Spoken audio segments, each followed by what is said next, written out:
everybody, Jason Bermas here, and we've got part 2 of our discussion on disclosure, UFOs, and beyond. I really enjoyed part 1, and I know that you guys did as well. I may have dominated the conversation in the first half, but I let a lot more people speak in the second half, so please tune in and enjoy some making sense of the madness.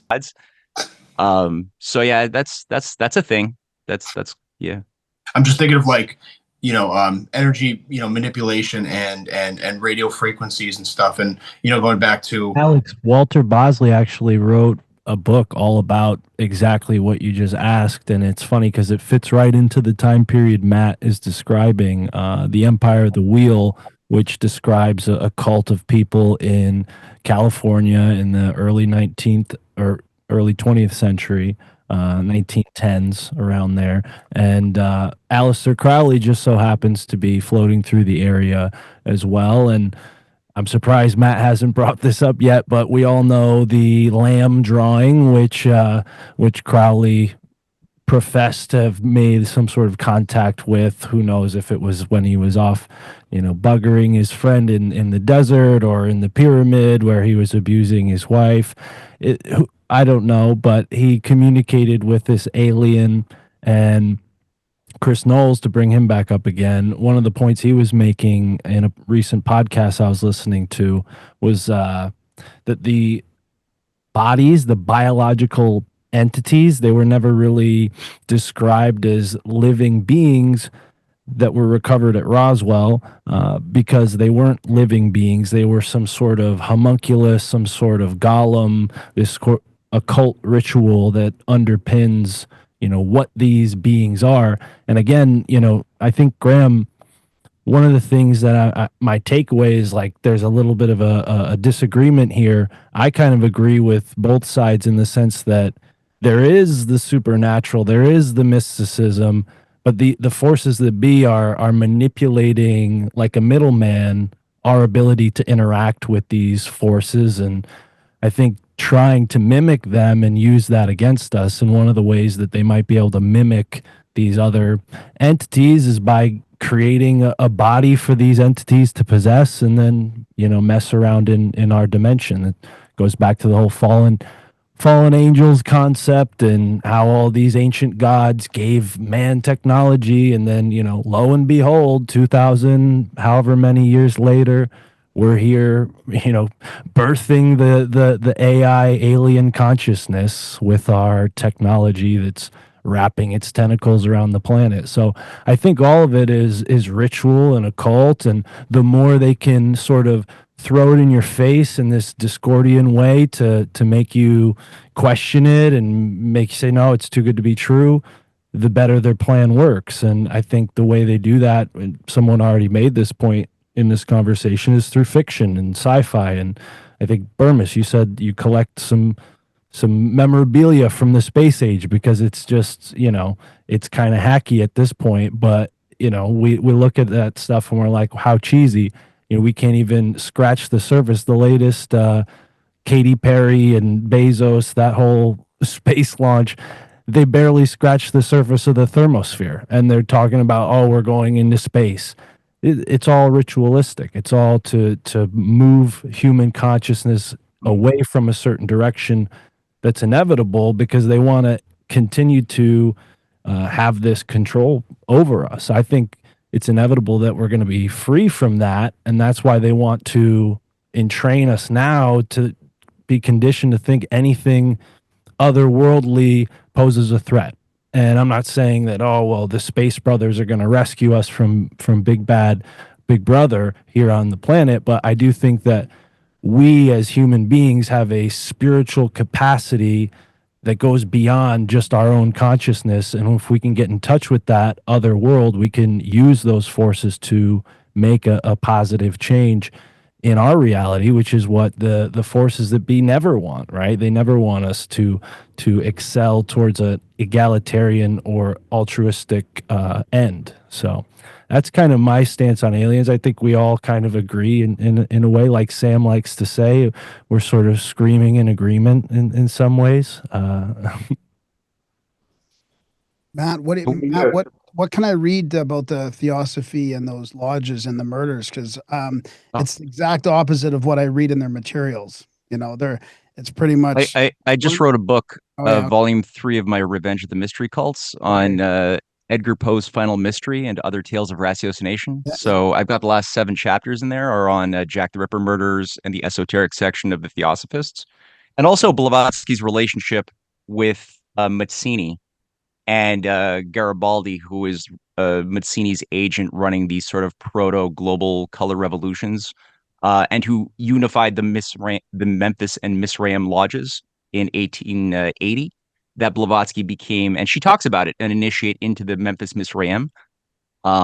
This is a useful connection. Based on what my family thinks I'm crazy was saying, yeah, I mean, one thing that caught my eye, and this came up a little bit before. I think Jason mentioned it too. Was the question of the big reveal of new technologies that are going to be increasingly like spun out, and you could see the narrative already like setting the stage for that, where they're already putting out in congressional inquiries and an open dialogue, right? That's being very highly amplified into the mainstream. That we can expect uh, the new tech the new tech that we or the tech that we discovered from UFO reverse engineered spacecraft from Roswell and all of the other places that spacecraft supposedly crashed because these aliens can like do transcend the speed of light and jump from one dimension into another with such advanced technology, but they can't fly, so they just crash into rocks all the time. So we've been reverse engineering all of this stuff that they're sort of saying we can now expect new tech to be brought into the public light. One thing I have noticed is that Lawrence Rockefeller was the founder of the first tech venture capital firm in 1946 with the whole Rockefeller Brothers Fund. And not just him, but Puthoff as well has made a fortune off of this sort of thing, as has Jacques Vallée.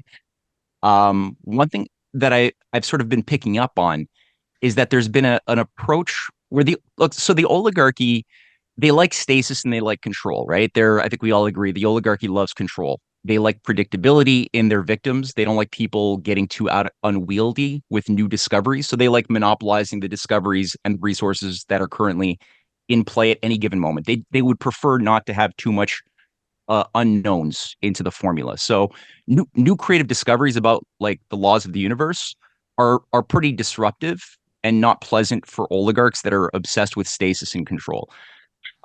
There's a lot of frontier science and great research that has been done over the last 80 years on different approaches to the quantum, to atomic physics, to plasma tech, all sorts of incredible things. And there's some serious case studies where scientists like James Bussard, the father of nuclear rocket science of the 60s, James Bussard was developing all of these incredible designs based on his studies of Plato's Timaeus. And he was basically building what are known as polywell devices in the 80s and the 90s that would create resonance frequencies in such that plasmas could be organized that would then generate fusion processes at very low temperatures within the certain geometries that he would build up that would be tied to things like the truncated dodecahedron as one, but there's several chambers like that.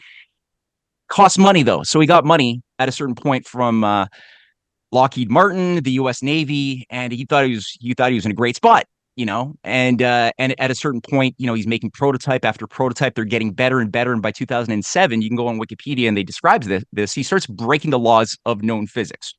And at that point, he's iced out of his thing. He's like 89 years old. He ends up dying the next year, broken. He's not allowed to participate, and his discovery just disappears. So it's gone. It's absorbed into the shadow thing, right?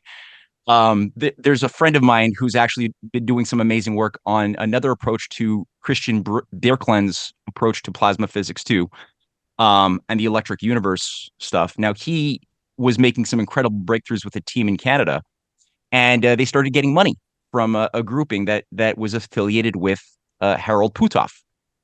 That Hal Puthoff, right? High level 7th degree OTO Scientology or operating thetan. Did I say OTO? Maybe it's the same thing. And so same thing. Now, all of a sudden, his discovery is being stunted, or the work that he's been doing, all of a sudden, they can't talk about it. It's being they sign certain things that will prevent them from speaking openly about the thing because they got the money. They got the money to build their devices. So all I'm saying though is that there has been a technique used under the veil of what appears to be capitalism, but it is not really that, to try to corner new technologies and new innovations, and then only allow spin-offs that would be selected by those oligarchs to then make money on the one hand, but to control those frontier sciences. I'd say one other thing, Harry Houdini made a movie. He made some of the original movies in 1916, 17, 18. Some of them are really friggin' good. And one of them has a scenario. I'm forgetting the name, but it's in my book. It has a scenario of an investigator who discovers that uber rich industrial capitalists on Wall Street are trying to steal patents that they, or not steal, but purchase patents in order to prevent new technologies from being developed for the civilian sector.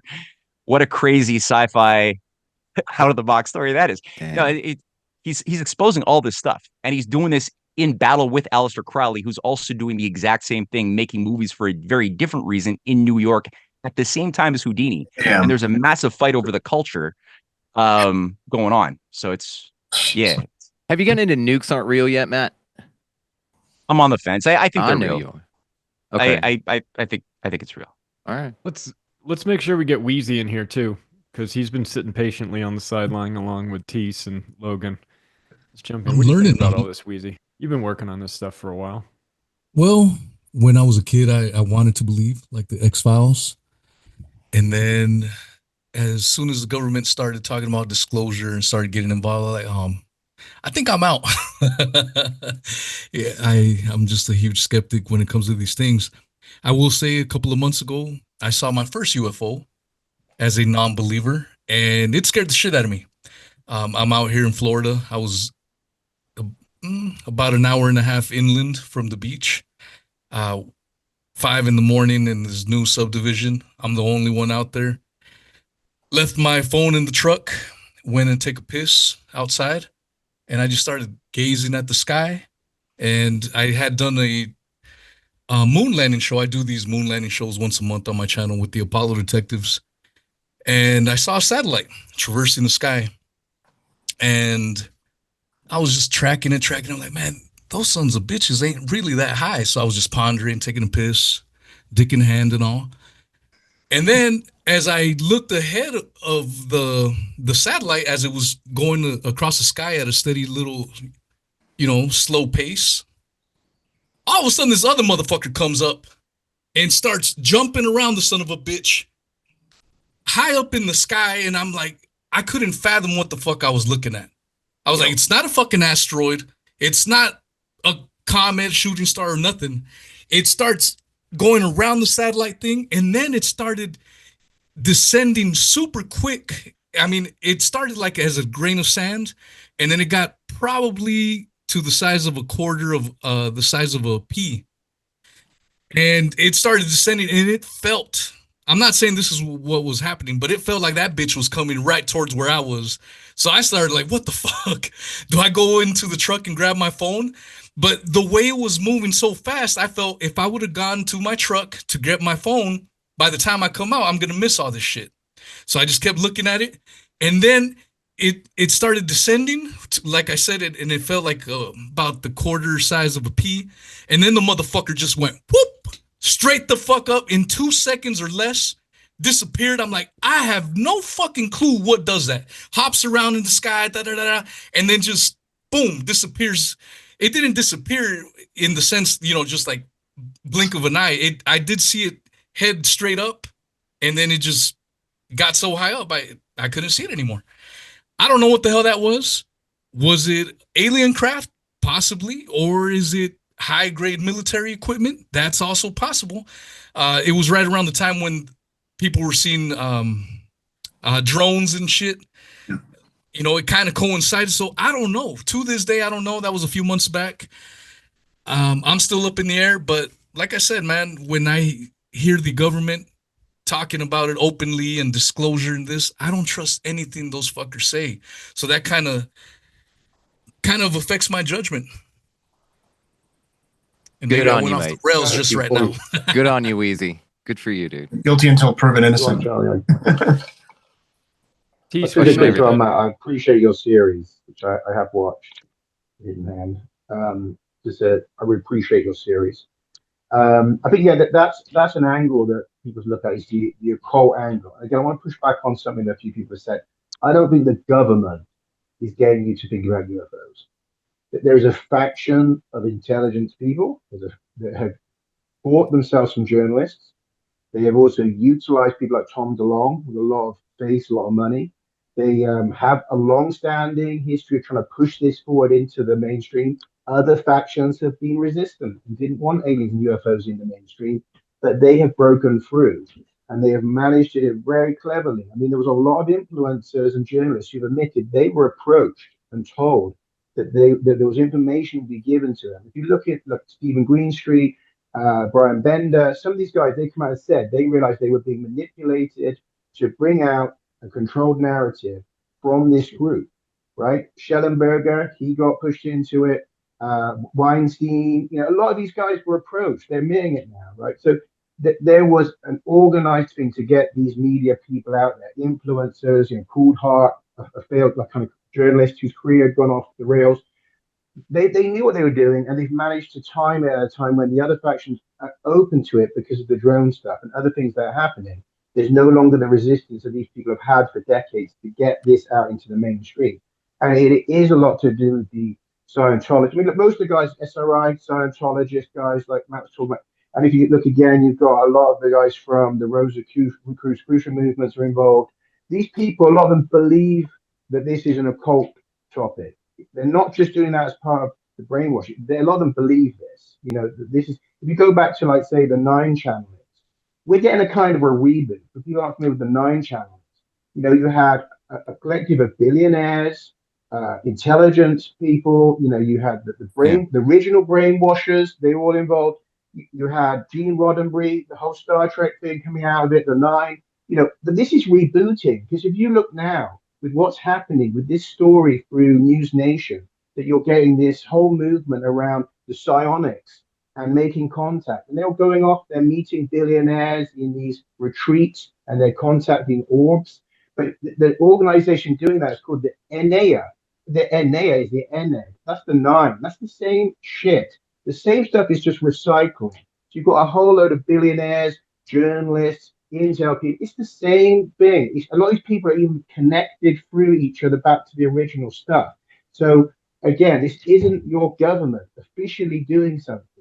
There is a faction of people that have been involved in this since day dot.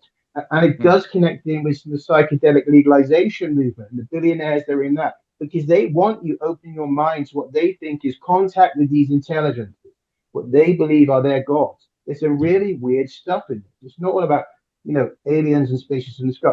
Most of this is occult topics. And as long as people get the idea it's all about a spaceship in a hangar, you are target number one for those people because people are not defending their mind space because they think the UFO topic is one thing and it's something else. I mean, very little of it is even about researching UFOs anymore. It's about stories. It's about insiders. It's about narratives. Can you tell which narrative is true? And which persona is important right now? Very little to do with actually some kind of scientific analysis of anomalies in the atmosphere. That is a tiny fraction of this topic. So I don't think but it's not what most people think it. Look at the whole thing with the insiders very quickly. I said a few months back, I told people, you're going to have so many of these insiders, you won't know what to do with them. Because we need more insiders. Now we have dozens of them. Has it brought any evidence of anything? No. Instead, anyone who has an intel background, who was a senior military officer, can come out with a story that they have been basing on the same shit from the same people, that they're networking with each other, and they'll come out and say, I saw a spaceship, or I saw this document. And now you've got a flood of these people, and not one of them has evidence of anything. And they are controlling the narrative. It's just a whole collective of interwoven figures built around this old story they've been pushing for decades. That's ufology right now. That's the alien topic right now. It's very little to do with any entities. And even if whether you believe in entities or not, it's kind of semi-irrelevant.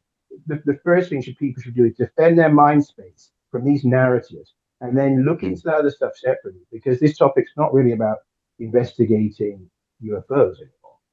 What muddies the waters though is AI, man. AI is getting damn good, and I mean, just in the last few weeks, I want to say, I mean, even a few weeks ago, you could look at a video, oh, look at that jacked up hand, look at that messed up animal morph into a different animal. You could still tell. Man, the last few days, I'm blown away with some of the stuff I've been seeing. And it kind of UFO coincides videos with, are dead. dude, They're over. and it's amazing how a lot of this stuff, I mean, the Epstein videos coming out, it coincides with this new AI program coming out.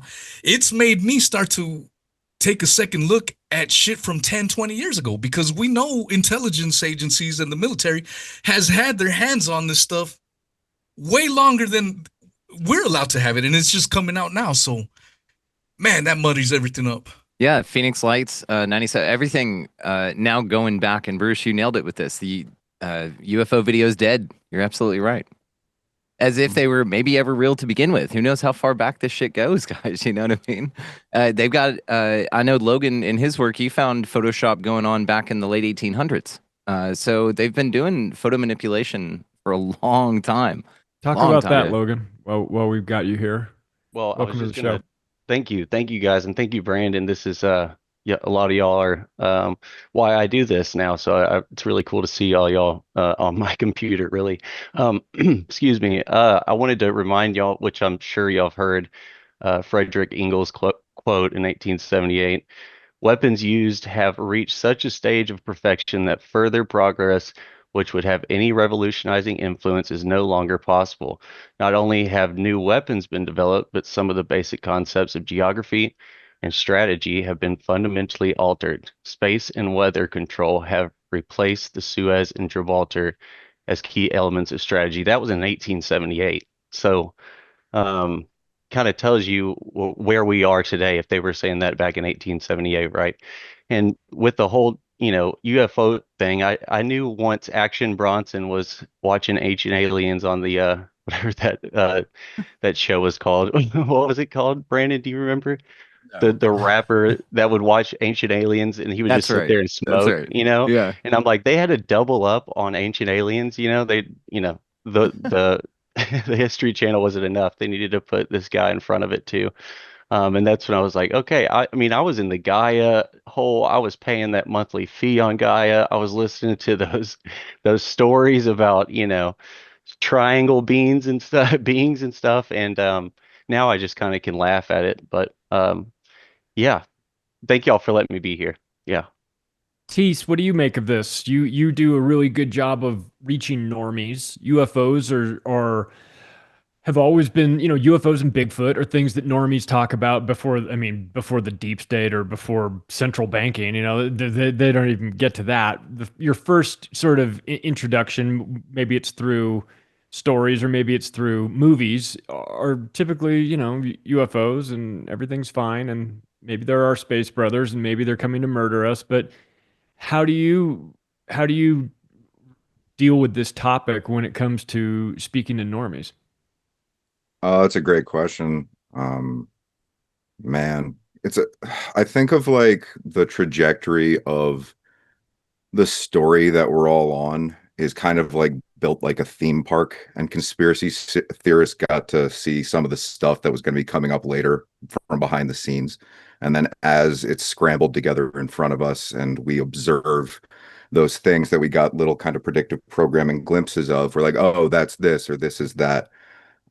It's really difficult to get people's mindsets up to the weirdness of reality because it's kind of every science fiction movie crashed together at once.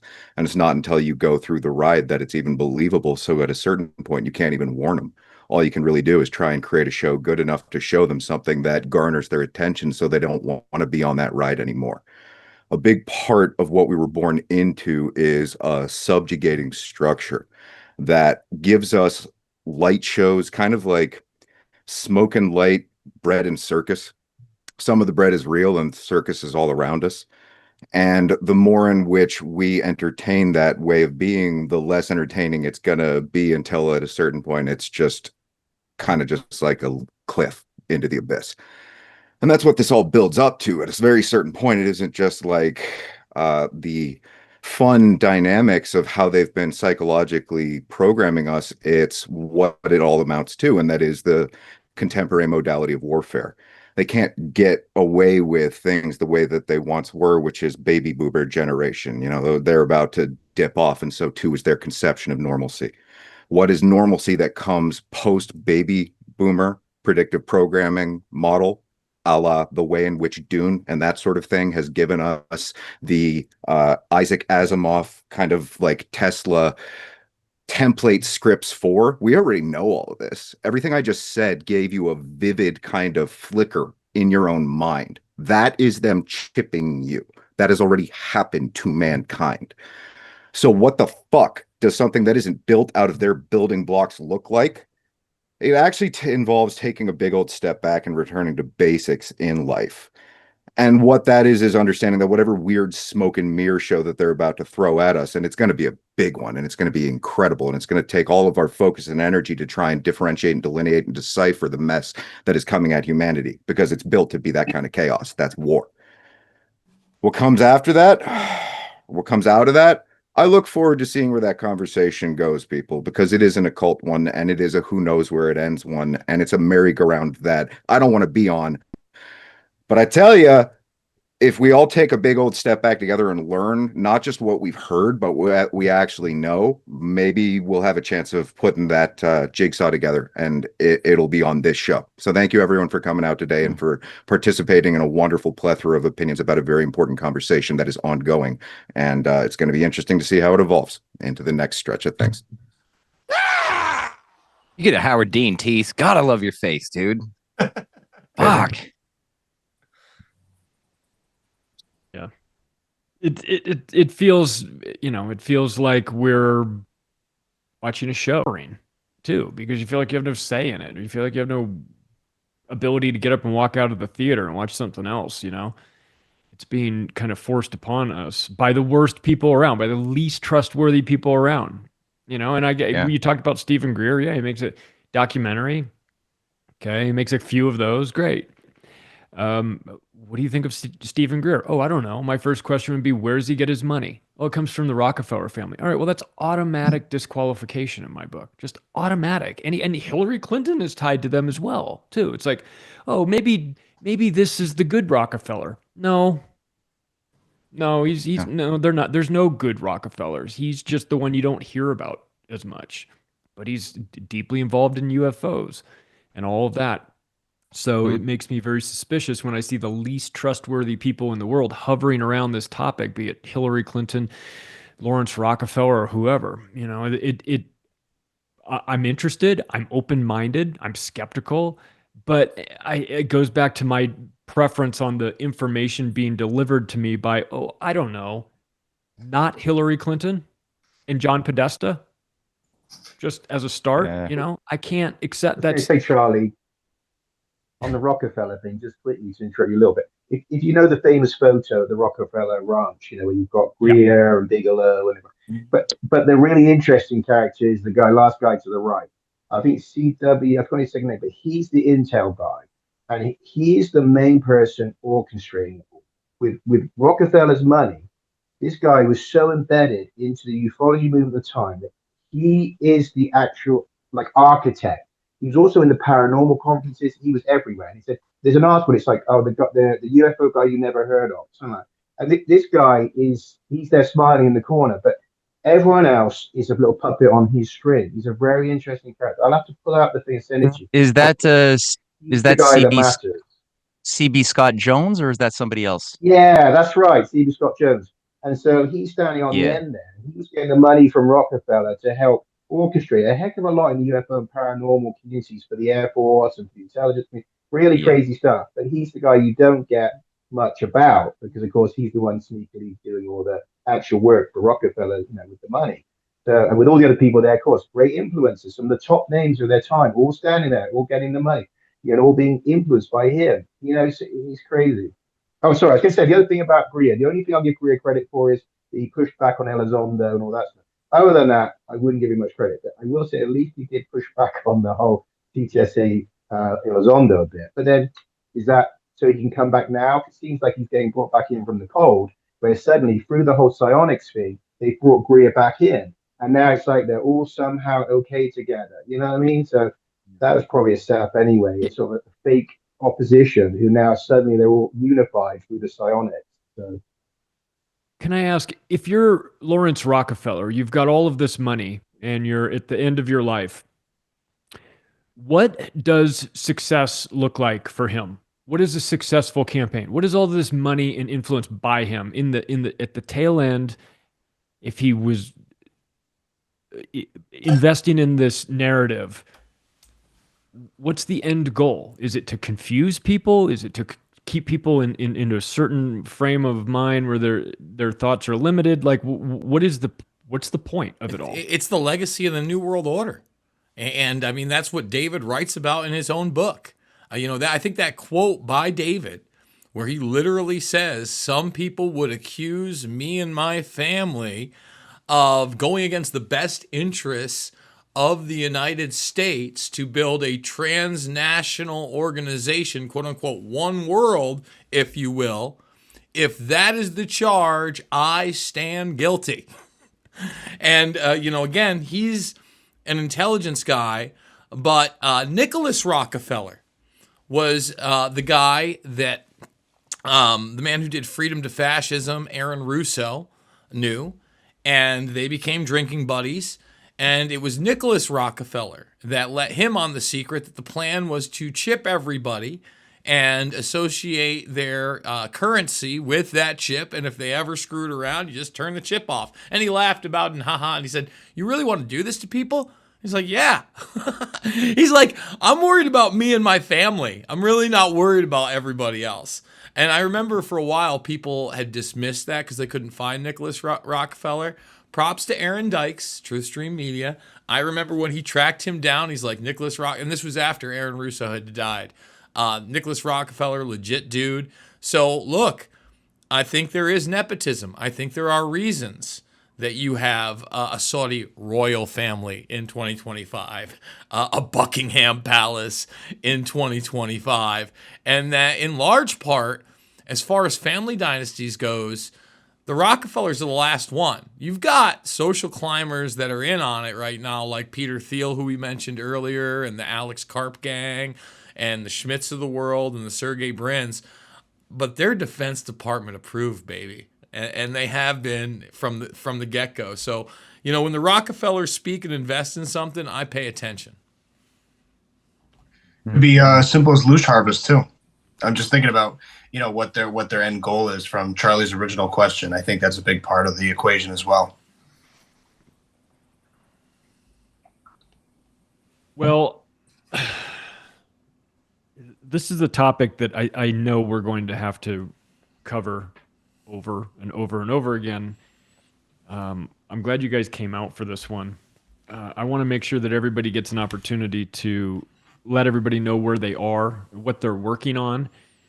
Because because I could tell just from this talk that there's a lot going on. Matt, you're writing about and about things that Graham is interested in. Where can I find this information? There's a lot of topics that got discussed tonight, and I think it's important for people to take in a wide variety of information and see what fits best with you. And also, there's a whole lot of backstory that we don't. I mean, Matt, you write about this, and your documentary series goes into a backstory of the UFO, of the history of UFOs that I would have never thought went as far back as you took it.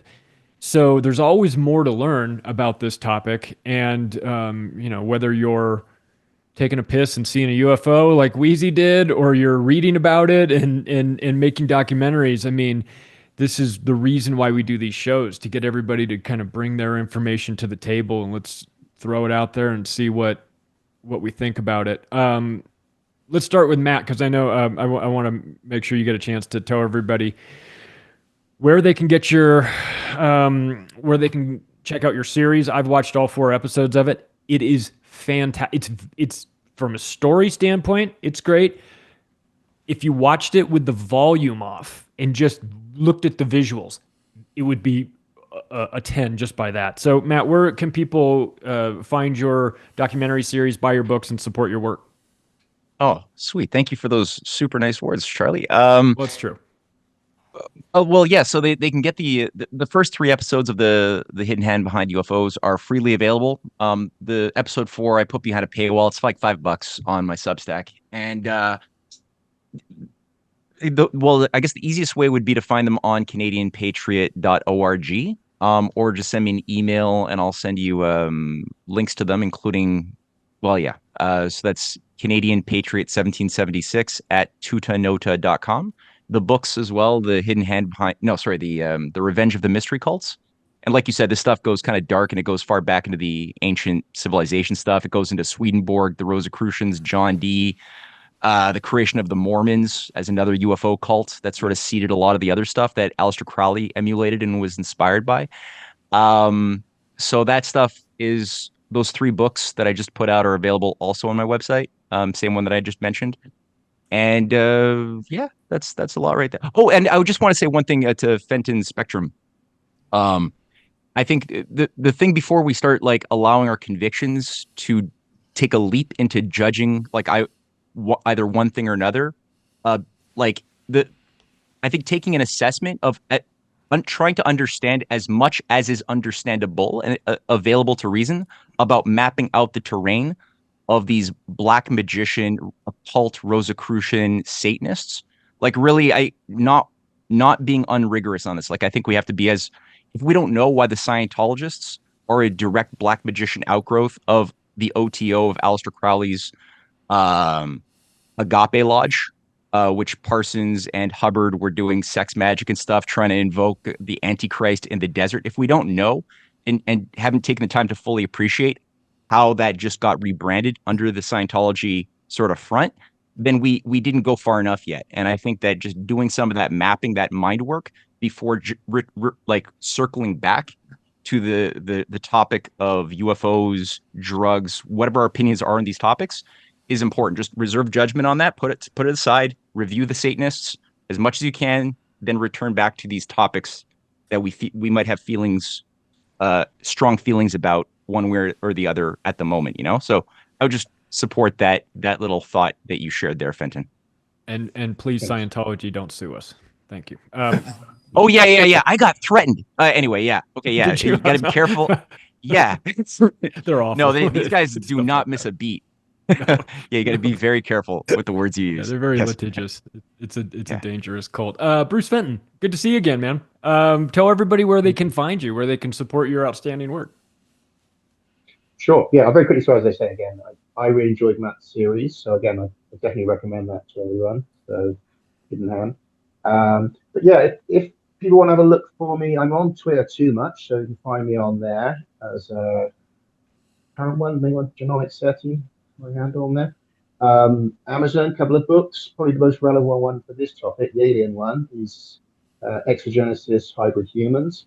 But I've got another one which is on human origins and stuff, which is The Forgotten Exodus. And yeah, got a website, Alien Technosignatures, doing a project that basically, look, I claim I'm the only person with any evidence of aliens. Because, big claim. You can have a look, see what you think. Got a Substack, it's linked on my Twitter, I think. And also I'm trying to think, I've got stuff on YouTube and stuff, but I mean, probably tell people that on Twitter if they want links and stuff. Yeah, my last one, very quickly as well, just to kind of put, is that the inspiration to say, where are all the Scientologists, where are the Radians, where are the Mormons, all these alien groups? If you think about it, they're quite quiet on social media, but they're definitely involved in what's going on right now. So it's quite funny. You think there's thousands of these people that don't seem to be announcing they're there, but they're definitely in play, and they're talking to each other, networking, against you in these topics. So people have to keep that in mind, that there's thousands of people in alien religions who have a very vested interest in what's happening right now, and that they're not announcing they're there. So keep that in mind. Yeah. Cheers. I appreciate this chat. Great connecting with everyone. And yeah. Thanks for staying up late with us in the UK. Jason Bermas, what are you working on these days? What's cooking? You can check me out over at X, Rockfin, Rumble, and of course YouTube, where I'm completely demonetized. Just really talking about transhumanism. Did a video on Palantir and AI just before it was revealed that they were going to be doing the brand new database on individuals in the United States. I got news for everybody. There are multiple databases on all of you. There's an Apple social credit score. There's a Google social credit score. So if you don't think the government has access to all that stuff, I don't know what you're paying attention to. But all of this stuff is extremely dangerous. And that's why I'm focusing my work on the military-industrial complex, the stuff that goes beyond left and right, the weaponization of space, AI, transhumanism, all the fun stuff, Charlie. So please, I'm pretty much at Jason Bermas everywhere. Give me a follow. Give me a subscribe. Check out all the documentaries for free that are now all a decade plus. I think almost 15 years old. I mean, 2013 is the last one I put out. Shade the Motion Picture, Invisible Empire, Loose Change, and Fabled Enemies, Charlie. Well, I don't know what you're so worried about. I was told by the MAGA people that we don't have to worry about Palantir because they're aligned with Donald Trump and he's going to save us. So, I don't know. We're the nerds on the connection of Palpatine. Come on. Brando, what do you do? Let's talk to you. Oh shit. What are you working on? You've got books. We do actually, yeah. So the journals are, we do a publishing house called Rediginal Publishing. All words are made up, so I figured I'd give it a go. Rediginal means ridiculously original. And so we do host a journal series that I've created that feature all kinds of cool stuff. Charlie, you got some quotes in that bad boy, I think. And they're very cool. Amazon and Barnes & Noble, just check for the expansion series. We also have a few more from some other folks. We're starting to publish other works, and that we're not ready to speak on yet, but look forward to that. You can find me at Expanding Reality Podcast, all the things. I think that the Patreon is where I'd point you guys. There's a ton of shit over there for free. We host multiple series there that don't go out on the main feed, but they're absolutely free over there. So go check that out. Cinematic Alchemists, Frequency Theorists being another one. This one we get together, we do all kinds of cool stuff. We have episodes like The Moon is Bullshit and Helen Keller is Bullshit. So we talk about all kinds of stuff. It is a 2-hour talk about Helen Keller being bullshit. It's great. It's probably most likely a sigh for the socialist movement. It's fascinating. Anyway, Matt, that you gets an A+ for for the name alone, man. It's a lot of fun, and we rate them as questions, right? Because Eric von Daniken's thing is a big deal, and I think this is an important part of this too. There's a guy on the show, Andrew Benjamin, one time, and he said the answer to life is the mastery of questions. And if we're asking the right questions and make sure that we're also not claiming the fucking moon is real and lizard people are doing this and that, maybe the moon is bullshit and are lizard people doing this and that, maybe, put a question mark on the end of thing. It gives us a lot more opportunity. This is also where I'll just go on my little rant because you guys can find me on all the things. Well, thanks for coming and thanks for inviting Logan from Luminary Lighthouse. Logan, where can people find you? Dude is a badass. Logan, go check out his series on YouTube. Yeah, thank you guys. I really appreciate this. This is a dream come true. Luminary Lighthouse on YouTube and TikTok. I've been doing a lot of TikTok lately, but it's just basically I read history with some sarcasm, and it just works, So it sounds like bullshit immediately. I love it already. Yeah, and I've got a video on YouTube called The Unknown Great Wall of Texas, and it's not Rockwall, Texas, as everybody thinks. It's in Malam County and Burleson County. It's two newspaper articles I found, and I will be doing a presentation on Brandon's show in a couple weeks. So, yeah, that's pretty much all I got going on right now. Thank you again. Thanks for coming. We appreciate it. How about you, Alex? Where can people find you? I know you're in Connecticut. I don't mean put you down and find you, but I mean, where can they find your work? Well, real quick, I just wanted to say, Logan, love your logo too on YouTube. It's really nice. Thanks, bud. Yeah, absolutely. Alex Raniello, AB Raniello on Instagram. That's pretty much my major hub there. Libertarian Party of Connecticut as well. I'm a base mural artist here in Connecticut in Enfield area. I wanted to say, if you're in the tri-state area, come say hello. Let's do shrooms. Let's have a nice conversation. But okay.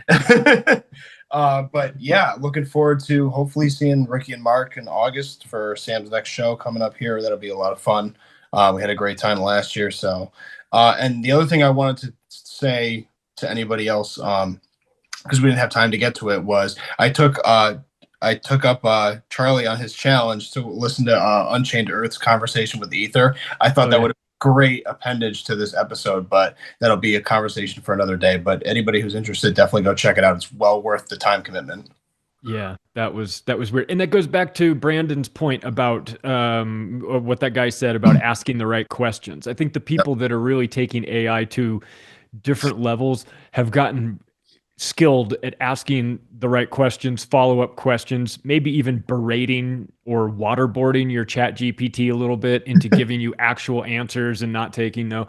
So to listen to these conversations that people are having with AI, that one caught my attention. Thanks to Brandon and Adam Schnell from Brain Supreme for sending that over to me, and that really kind of screwed up my whole day after I listened to that. I had to take a walk. I'm like, my jaw was yeah, it's a bit much. Weezy, well, I know you've got a busy week. You're talking to Drew Treglia Saturday, or what else do you have going on?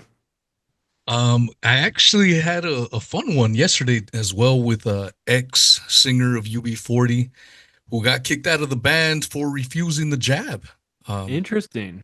Yeah, dude, it was a great conversation, man. We hit it off, and we're gonna do another one next month. We had some great chemistry last night. But I've been doing Lincoln assassination research for the last almost 2 years, heavily inspired through the late great David McGowan. And if anyone's followed that rabbit hole, which I don't think very many have, but if you have, my takes are very, very different from anything you'll hear from any mainline historians. And I'll back it up. I'll show you why I believe the way I believe. And it just goes to show we've been lied to from, 160 years ago and perhaps from the very beginning of this country. Just nothing but lies and lies and lies. And you can search me by just putting in What is Truth podcast by Weezy. You got to put it in the Weezy because there's some copycats out there. And when you get kicked off of Google, it's a little bit harder to get found. So thanks for having me, Charlie. Something right. Oh, man. I don't know if it's right. I ain't making no damn money. If they don't like you, then it's right as far as we're concerned. If they're trying to silence you, then there must be something going on there. So awesome. Everyone go check out What is Truth with Weezy. Tease. Are you in the who are you editing right now? You said that once you get into the editing of the mini docs, you wind up hating the people because you spend so much time looking at them. Who are you hating right now? Okay, well you're next, so I don't hate. Hang on, we've all been in a thing that you did. What? That's a different thing. Yeah, okay. You were all, not all of you, but many of you were participated in the plan to save the world, and thank you for that. And that's online for anyone to watch anytime. What I do is conspiracysynergy.com. The previous episodes were kind of like introductory stuff for friends and family who are just starting to exit the mainstream perspective. So they can go there, conspiracysynergy.com, in order to be able to check that out. And recently, what Charlie's referring to are the mini documentaries that I'm making that go into the firsthand stories and accounts of a variety of different content creators. One of them already being on Graham, who's with us here today, and Darren, and another one is on Hervoje Morik. And the last one was on Derek Rose, and the one that I'm doing now is a combination of Ryan from T-Lab, so that's Ryan Christian combined with Union of the Unwanted Crowd, because we had Sam Tripoli there in Tennessee along with a bunch of other people. So it's a convergent episode to talk about Zionism and go into that kind of thing. So that's what I'm up to. If you can support me, go to conspiracysynergy.com. That's where to watch the mini documentaries, and then Charlie will be next. This one will hopefully be out in the next 3 weeks. That's what I'm up to. Awesome. Yep. I know that there's going to be some interesting footage of me with Sam Tripoli sitting on an outdoor swing in the Tennessee rainstorm with puppies on our laps talking about the New World Order. Yeah. So if you ever wondered if that was going to happen, the answer is strangely it did. Speaking of Sam Tripoli, so we've got Mark from My Family Thinks I'm Crazy podcast, and the most essential component of Tinfoil Hat, aside from Sam, I would say. The guy who makes it all happen. What's going on over with you, Mark? Wow. I don't know if Sam would agree with that, but thank you. Oh, he would definitely not agree with it, but I'm going to say it anyway, because he wouldn't have a show if you weren't booking guests for him. Cool. Well, thank you, Charlie. My Family Thinks I'm Crazy, like you said. Graham was recently a guest along with his co-host, Darren, and Charlie was a guest last month, so check it out. We just put out a new episode with the guy who inherited the triangular manuscript from Saint Germain. His grandparents were telling him this legend when he was a kid, and then he grew up, realized it was something important to his family somehow, and then he translated the famous triangular manuscript of Saint Germain, which allegedly tells you how to find gold and some other interesting things. So yeah, that was a great podcast. I just published it this afternoon, so go check it out. Awesome. Hell yeah. Graham, how's Grimerica doing? Yo, we're doing pretty good. Yeah, find everything at grimerica.ca. We got a couple trips. We're taking Randall Carlson to the Azores to look for Atlantis in November. There's like one spot left for that. We're going to Easter Island next spring. Like Matt mentioned there, we've got lots of audiobooks. We've got Arthur Conan Doyle's The History of Spiritualism. Like Matt mentioned, he's sort of supporting of the spiritualism movement. And we got lots of other audiobooks at adultbrain.com, like lots of Blavatsky, some Crowley, H.G. Wells. Folks, that was the second part of the Disclosure panel. I want to thank you guys so much for joining us here at Patriot.tv, where the truth lives. Remember, to this guy, it is not about left or right. It is always about right and wrong. I absolutely love you guys, and we will see you on the flip side.